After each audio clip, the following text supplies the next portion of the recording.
முறையாக 100% தேர்ச்சி பெற்ற கோவை காடம்பாடி அரசு உயர்நிலைப்பள்ளி மாணவ மாணவிகள்.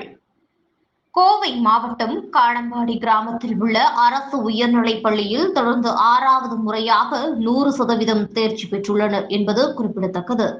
இதில் 10ஆம் வகுப்பு மாணவ மாணவிகள் சுரேந்தர் 500க்கு 483 மதிப்பெண்களும், சத்யா 454 மதிப்பெண்களும், புவனேஸ்வரி 454 மதிப்பெண்களும், கோகுல் 445 மதிப்பெண்களும் பெற்றுள்ளனர் என்பது சிறப்புக்குரியது.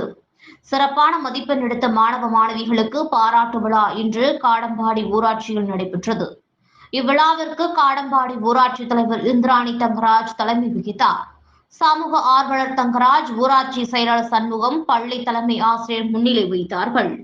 இந்த நிகழ்வில் சிறப்பான மதிப்பெண்கள் எடுத்த மாணவ மாணவியர்களுக்கு கேடயமும் சான்றிதழ்களும் வழங்கி கௌரவித்தனர். மேலும் இவர்களின் கல்வி பயணம் மேலும் சிறக்க பல்வேறு ஆலோசனைகள் வழங்கி மாணவர்களை ஊக்கப்படுத்தினார்கள். இந்த நிகழ்வில் பள்ளி ஆசிரியர்கள், பெற்றோர்கள், மாணவர்கள் உட்பட பலர் கலந்து கொண்டனர்.